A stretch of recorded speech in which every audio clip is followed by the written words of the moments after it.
Welcome to wow movies Tamil channel. Already நான் இப்போ சொல்ல போகிற படங்களில் சில படங்கள் ஓடிடியில் ரிலீஸ் ஆன போதே நான் வீடியோவில் மென்ஷன் பண்ணியிருப்பேன்.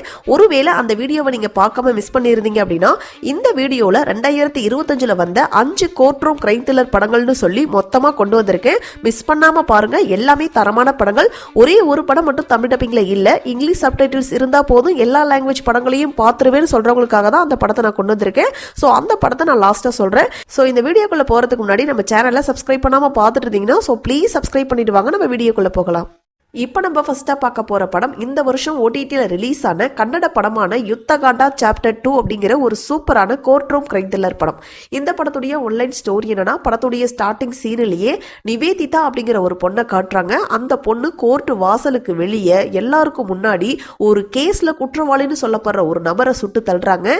இந்த ஒரு கேஸ்ல நிவேதிதாவுக்கு ஆதரவா எந்த ஒரு வக்கீலும் வாதாட தயாரா இல்லை. அந்த நேரத்துல தான் நம்ம ஹீரோவை காட்டுறாங்க.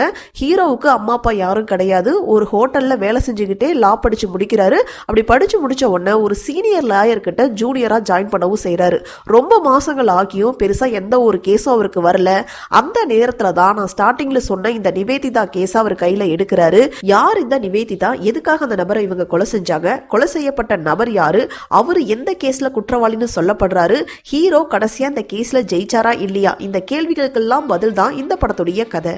ஸோ இந்த படத்துடைய டியூரேஷன் அப்படின்னு பார்த்தீங்கன்னா மொத்தமாகவே ஒரு 2.5 மணி நேரம் படம். அதில் ஸ்டார்டிங் ஒரு 40 மினிட்ஸ் மட்டும் ஹீரோவுடைய லைஃப்பை காட்டுவாங்க.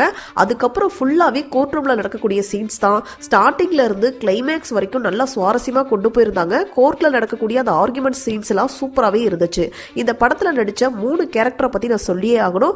ஒன்று நம்ம படத்துடைய ஹீரோ, அவருடைய ஆக்டிங்லாம் சூப்பராக இருந்துச்சு. அதுவும் கிளைமேக்ஸில் அவர் பேசின டைலாக்லாம் பயங்கர கூஸ்பம் மூமெண்ட்டை கொடுத்துச்சு அப்படின்னே சொல்லலாம்.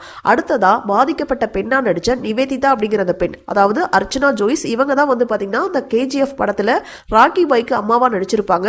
ஸோ அவங்களுடைய ஆக்டிங்கை பத்தி சொல்லணும்னா இந்த ரோல்ல அவங்கள தவிர வேற யாராலையும் பர்ஃபெக்டா நடிக்க முடியாது அப்படிங்கிற அளவுக்கு அவ்வளோ சூப்பராகவே நடிச்சிருந்தாங்க. மூணாவதா ஆப்போசிட் வக்கீலா நடிச்சிருந்தவர், அவருடைய ஆர்குமெண்ட் சீன்ஸும் நல்லா சூப்பராகவே இருந்துச்சு. கோர்ட்ல இவங்க 2 பேரும் பேசக்கூடிய அந்த ஆர்குமெண்ட் சீன்ஸ்லாம் நல்லா சுவாரஸ்யமாகவே கொண்டு போயிருந்தாங்க. Background music, editing, cinematography, screen play, இது எல்லாமே இந்த படத்துடைய மிகப்பெரிய பிளஸ்னு சொல்லலாம். ஸோ இந்த படம் கண்டிப்பா பார்க்க வேண்டிய ஒரு படம் தான். இந்த படத்தை நீங்க பார்க்கணும்னு நினைச்சீங்கன்னா அமேசான் பிரைம்ல தமிழ் டப்பிங்லேயே அவைலபிளா இருக்கு. IMDbல 10க்கு 8.4 ரேட்டிங்ஸ் கொடுத்துருக்காங்க. பெருசா அடல் கண்டல்லாம் இல்லை, நீங்க தாராளமா ஃபேமிலியோடய பார்க்கலாம். இப்போ நம்ம ரெண்டாவதா பார்க்க போற படம் 2025 வருஷம் ஓடிடியில் ரிலீஸ் ஆன மலேசியன் தமிழ் படமான விஜய் LLB த அட்வொகேட் அப்படிங்கிற ஒரு சூப்பரான கோர்ட் ரூம் கிரைம் த்ரில்லர் படம். இந்த படத்துடைய ஒன்லைன் ஸ்டோரி என்னன்னா, நம்ம படத்துடைய ஹீரோ ஒரு சீனியர் லாயர் கிட்ட ஜூனியரா ஒர்க் பண்ணிட்டு இருக்காரு. ஓரளவுக்கு ஃபேமஸான வக்கீல் தான். இவருடைய சின்ன வயசா இருக்கும்போது ஒரு பொண்ணை லவ் பண்ணியிருப்பாரு. அந்த பொண்ணுடைய அண்ணன் தான் இவருடைய பெஸ்ட் ஃப்ரெண்ட் அப்படின்னே சொல்லலாம். இவங்க 2 பேருக்கும் நடுவில் இந்த லவ் பிரச்சனையினால சில பிரச்சனைகள் வந்து பிரிஞ்சு போயிடுறாங்க. அப்புறம் ரொம்ப வருஷம் கழிச்சு நம்ம ஹீரோவுடைய லவ்வர் நம்ம ஹீரோவுக்கு கால் பண்றாங்க. அவங்க என்ன சொல்றாங்கன்னா, தன்னுடைய அண்ணனை ஒரு பொண்ணை கொலை செஞ்சுட்டாங்கன்னு சொல்லி போலீஸ் அரெஸ்ட் பண்ணிட்டு போயிட்டாங்க. இந்த ஒரு கேஸ்ல நீங்க தான் வாதாடணும்னு சொல்லி கேட்க நம்ம ஹீரோவும் அவருடைய ஃப்ரெண்டுக்காக இந்த கேஸை கையில் எடுக்கிறாரு. கடைசியா நம்ம ஹீரோ இந்த கேஸ்ல ஜெயிச்சாரா இல்லையா, அந்த கொலை செய்யப்பட்டதா சொல்லப்படுற அந்த பெண்ணை யாரு கொலை செஞ்சாங்க அப்படிங்கறத கண்டுபிடிச்சாங்களா இல்லையா அப்படிங்கறதா இந்த படத்துடைய மீதி கதை. ஸோ இந்த படத்துடைய பாசிட்டிவ் அப்படின்னா ஹீரோவுடைய ஆக்டிங் அப்படின்னே சொல்லலாம். அடுத்ததா கோர்ட்ல நடக்கக்கூடிய அந்த இன்வெஸ்டிகேஷன் ப்ராசஸ்லாம் சூப்பராகவே இருந்துச்சு. விட்னஸ் வாயாலேயே உண்மையை வர வைக்கக்கூடிய அந்த காட்சிகள் எல்லாம் நல்லா சுவாரஸ்யமாகவே கொண்டு போயிருந்தாங்க. மோஸ்ட்லி கோர்ட்ல நடக்கக்கூடிய சீன்ஸ் அப்படிங்கிறதுனால பெருசா எங்கேயுமே போர் அடிக்கல. முடிஞ்ச அளவுக்கு இந்த படத்துல நிறைய வித்தியாசமான விஷயங்கள் எல்லாம் சொல்லியிருந்தாங்க. குறிப்பா botanic forensic, screen video call witness அப்படின்னு சொல்லிட்டு நிறைய விஷயங்களை சொல்லியிருந்தாங்க. அதெல்லாம் நல்லா சூப்பராகவே இருந்துச்சு. கிளைமேக்ஸ்ல ஒரு நல்ல மெசேஜை சொல்லி முடிச்சிருக்காங்க. இந்த படத்துடைய நெகட்டிவ் அப்படின்னு பார்த்தீங்கன்னா, சில காட்சிகளை பார்க்கும்போது விஷுவலாவும் சரி ஆக்டிங்கும் சரி கொஞ்சம் நாடகத்தன்மையா இருக்கிற மாதிரி தான் தோணுச்சு. ஸோ ஓவராலா இந்த படம் ஒன் டைம் கண்டிப்பா பார்க்கலாம் அப்படிங்கிற கேட்டகரியில் இருக்கக்கூடிய படம் தான். இந்த படத்தை நீங்க பார்க்கணும்னு நினைச்சீங்கன்னா ஆஹா ஓடிடியில் தமிழ் டப்பிங்லேயே அவைலபிளா இருக்கு. IMDbல 10க்கு 6.9 ரேட்டிங்ஸ் கொடுத்துருக்காங்க. பெருசா அடல் கண்டல்லாம் இல்லை, நீங்க தாராளமா ஃபேமிலியோடய பார்க்கலாம். இப்போ நம்ம மூணாவதா பார்க்க போற படம் 2024 வருஷம் ரிலீஸ் ஆன த ப்ராசிக்யூட்டர் அப்படிங்கிற ஒரு Hollywood court room crime thriller படம். இந்த படத்தை இப்பதான் OTTல ரிலீஸ் பண்ணியிருக்காங்க. இந்த படத்துடைய ஒன்லைன் ஸ்டோரி என்னன்னா, படத்துடைய ஸ்டார்டிங் சீனிலேயே ஒரு டீனேஜ் பையனை காட்டுறாங்க. அந்த பையன் அவங்களுடைய தாத்தா கூட தான் வாழ்ந்துட்டு இருக்கான். அப்போ அவனுடைய வீட்டுக்கு ஒரு பார்சல் வருது. அந்த பார்சலை ஓபன் பண்றதுக்கு முன்னாடியே போலீஸ் எல்லாம் வந்து அந்த பையனை அரெஸ்ட் பண்ணிட்டு போயிடுறாங்க. அப்படி என்ன அந்த பார்சல்ல இருந்துச்சு அப்படின்னு கேட்டீங்கன்னா, கிட்டத்தட்ட 1 கிலோ அளவிலான கொக்கைன் இருந்திருக்கு. இருக்கு. ஸோ போதைப் பொருள் தடுப்பு பிரிவினர் தான் அந்த பையனை அரெஸ்ட் பண்ணி கோர்ட் வரைக்கும் கொண்டு போய் நிறுத்துறாங்க. கோர்ட்ல அந்த பையனுக்கு ஆதரவா வாதாடின வக்கீல் என்ன சொல்லிடுறாங்கன்னா, நீ இந்த குற்றத்தை ஒத்துக்கிட்ட அப்படின்னு சொன்னா உனக்கு பாதி தண்டனை தான் கிடைக்கும் அப்படின்னு சொல்ல அந்த பையனும் சரி ஓகேன்னு ஒத்துக்கிறான். அந்த கட்டத்துல அந்த பையனுக்கு கோர்ட்ல 27 வருஷம் சிறை தண்டனைன்னு சொல்லிட்டு தண்டனையும் கொடுத்துட்றாங்க. ஸோ இந்த ஒரு கேஸ்ல அந்த பையனுக்கு ஆதரவா நம்ம ஹீரோ வாதாட ஆரம்பிக்கிறாரு. நம்ம ஹீரோவை பத்தி சொல்லணும்னா போலீஸ் டிபார்ட்மெண்ட்ல இருந்து அப்பதான் லாயரா மாறி இருப்பாரு. போலீஸ் டிபார்ட்மெண்ட்ல இருந்த போது குற்றவாளிகளை கொண்டு வந்து கோர்ட்ல நிறுத்தினா கோர்ட்ல ஈஸியா தப்பிச்சு வெளியே வந்துடுறாங்க. நம்ம லாயரா மாறணும் அப்படின்னு சொன்னா குற்றவாளிகளுக்கு தண்டனையை வாங்கி தரலாம், நிரபராதிகளை காப்பாற்றலாம் அப்படின்னு சொல்லிட்டு தான் லாயராகவே ஆயிருப்பாரு. ஸோ இப்போ நம்ம ஹீரோ இந்த கேஸை கையில் எடுத்து விசாரிக்க ஆரம்பிக்கிறாரு. கடைசியாக இந்த கேஸில் ஜெயிச்சாரா இல்லையா அப்படிங்கிறது தான் இந்த படத்துடைய மீதி கதை. ஸோ இந்த படத்துடைய பாசிட்டிவ் அப்படின்னா ஹீரோவுடைய ஆக்டிங் அப்படின்னு சொல்லலாம். அடுத்ததா எந்த அளவுக்கு கோர்ட் சீன்ஸ் இந்த படத்தில் இருக்கோ அதே அளவுக்கு ஃபைட் சீக்வன்ஸும் வரும். அந்த ஃபைட் சீக்வன்ஸை மேக் பண்ண விதெல்லாம் செமையாக இருந்துச்சு.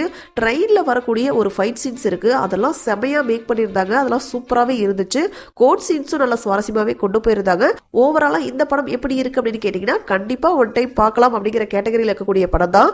இந்த படத்தை நீங்க பார்க்கணும்னு நினைச்சீங்கன்னா லைட்ஸ் கேட் பிளேல தமிழ் டப்பிங்லேயே அவைலபிளா இருக்கு. IMDbல 10க்கு 6.6 ரேட்டிங்ஸ் கொடுத்துருக்காங்க. பெருசா அடல் கண்டல்லாம் இல்லை, நீங்க தாராளமா ஃபேமிலியோடய பார்க்கலாம். இப்போ நம்ம நாலாவதா பார்க்க போற படம் 2025 வருஷம் தெலுங்குல ரிலீஸ் ஆன court state versus and nobody அப்படிங்கிற ஒரு சூப்பரான கோர்ட் ரூம் கிரைம் த்ரில்லர் படம். இந்த படத்தை கண்டிப்பா நிறைய பேர் பார்த்துருக்க வாய்ப்பு இருக்கு. ஒருவேளை யாராவது பார்க்காம இருந்தீங்கன்னா கண்டிப்பா ட்ரை பண்ணுங்க. இந்த படத்துடைய ஒன்லைன் ஸ்டோரி என்னன்னா, ஒரு டீனேஜ் பையன் மேல செய்யாத ஒரு தப்புக்காக போக்சோ கேஸ் போட்டு கோர்ட் வரைக்கும் கொண்டு போயிடுறாங்க. அந்த பையனுக்கு ஆதரவா ஜூனியர் லாயரா இருக்கக்கூடிய நம்ம ஹீரோ ஆஜராகிறாரு. ஸோ இந்த கேஸ் அவர் ஜெயிச்சாரா இல்லையா, அந்த பையனுக்கு நீதி வாங்கி கொடுத்தாரா இல்லையா அப்படிங்கிறது தான் இந்த படத்துடைய கதை. ஸோ இந்த படத்தை பொறுத்த வரைக்கும் இந்த படத்தில் நடிச்சிருந்த எல்லாத்துடைய ஆக்டிங்கும் சூப்பராக இருந்துச்சு. ஃபர்ஸ்ட் ஹாஃப்ல வரக்கூடிய அந்த லவ் போர்ஷனாக இருக்கட்டும், இல்லை கிளைமேக்ஸில் இல்லை செகண்ட் ஹாஃப்க்கு மேலே வரக்கூடிய அந்த கோர்ட் ரூம் சீன்ஸாக இருக்கட்டும், அதெல்லாம் நல்லா சூப்பராகவே இருந்துச்சு. நல்லா இன்ட்ரெஸ்டிங்காகவே கொண்டு போயிருந்தாங்க. படம் ஸ்டார்ட் ஆனதுலேருந்து கிளைமேக்ஸ் வரைக்கும் எங்கேயுமே போர் அடிக்கல. ஸோ இந்த படம் ஒரு நல்ல மெசேஜஸ் சொன்ன படம், கண்டிப்பாக பார்க்க வேண்டிய ஒரு படம் தான். இந்த படத்தை நீங்கள் பார்க்கணும்னு நினச்சிங்கன்னா நெட்ஃப்ளிக்ஸில் தமிழ் டப்பிங்லேயே அவைலபிளாக இருக்குது. IMDbல 10க்கு 7.9 ரேட்டிங்ஸ் கொடுத்துருக்காங்க. பெருசாக அடல் கண்டெல்லாம் இல்லை, நீங்க தாராளமா ஃபேமிலியோடய பார்க்கலாம். இப்போ நம்ம லாஸ்டா பார்க்க போற படம் 2025 வருஷம் இப்போ OTTல ரிலீஸ் ஆன கேசரி சாப்டர் 2 அப்படிங்கிற ஒரு Hindi court room crime thriller படம். இந்த படத்துடைய ஒன்லைன் ஸ்டோரி என்னன்னா, 1919 வருஷம் நடந்த ஜாலியன் வாலாபாக் படுகொலை சம்பவத்தை நிகழ்த்தின பிரிட்டிஷ் அதிகாரியான ஜெனரல் டயர் அப்படிங்கிற அதிகாரியை எதிர்த்து சங்கரன் நாயர் அப்படிங்கிற ஒரு வக்கீல் கோர்ட்ல கேஸ் போடுறாரு. ஸோ அந்த கேஸ்ல என்ன நடந்துச்சு, அவர் ஜெயிச்சாரா இல்லையா, அந்த பிரிட்டிஷ் அதிகாரிக்கு தண்டனை வாங்கி கொடுத்தாரா இல்லையா அப்படிங்கிறதா இந்த படத்துடைய மீதி கதை. ஸோ இந்த படம் பார்த்தீங்கன்னா உண்மை சம்பவத்தை மையமாக வச்சு எடுத்திருக்காங்க. இந்த படத்துடைய ஸ்டார்டிங் சீரியல்லையே அந்த ஜாலியன் வாலாபாக் படுகொலை சம்பவத்தை காட்டியிருப்பாங்க. அதெல்லாம் பயங்கர எமோஷனலாக இருந்துச்சு. இந்த படத்தில் நடிச்சிருந்த அக்ஷய் குமார், மாதவன், அனன்யா பாண்டே, ரெஜினா கசன்ரா இவங்க எல்லாத்துடைய ஆக்டிங்கும் சூப்பராக இருந்துச்சு. கோர்ட்ல நடந்த அந்த ஆர்குமெண்ட் சீன்ஸ்லாம் நல்லா சூப்பராகவே இருந்துச்சு. கிளைமேக்ஸ் போர்ஷன்லாம் நல்லா எமோஷனலாகவே கொண்டு போயிருந்தாங்க. கண்டிப்பாக பார்க்க வேண்டிய ஒரு படம். இந்த படத்தை நீங்கள் பார்க்கணும்னு நினச்சிங்கன்னா ஜியோ ஹாட்ஸ்டாரில் அவைலபிளாக இருக்கு. ஆனால் தமிழ் டப்பிங்கில் இல்லை. IMDbல 10க்கு 8.1 ரேட்டிங்ஸ் கொடுத்துருக்காங்க. பெருசா அடல் கண்டல்லாம் இல்லை, ஆனால் வயலன்ஸ் இருக்கு. அதுக்கேற்ற மாதிரி நீங்க பிளான் பண்ணிக்கோங்க. ஸோ இதே மாதிரி சூப்பரான படங்களை பத்தி நீங்க தெரிஞ்சுக்கிறதுக்கு நம்ம வாவ் மூவிஸ் தமிழ் சேனலை சப்ஸ்கிரைப் பண்ணுங்க, லைக் பண்ணுங்க, ஷேர் பண்ணுங்க, கமெண்ட் பண்ணுங்க. தேங்க்யூ.